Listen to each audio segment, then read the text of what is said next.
Hi, my name is Joe, and I will be going over why cyberspace power is a key enabler of space power. For any given mission, the Air Force has the option to send in support planes with defensive and offensive capabilities to protect, defend, and enable the key mission aircraft during operations. Unlike aircraft that can fly independently of its wingmen, satellites up in space require certain cyber capabilities to function and perform its mission. Without it, it's a floating piece of metal and wires in space. You have no space power without cyber power, says Colonel John Smell, as quoted in the article Cybersecurity Critical Even in Space.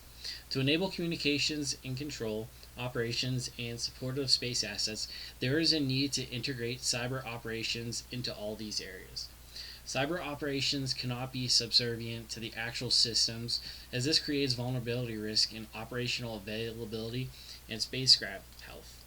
According to that article, the U.S. Space Force is going to be rolling out cyber enabled space operations where cyber squadrons will be embedded in space deltas to provide both offensive and defensive cyber capabilities for space missions.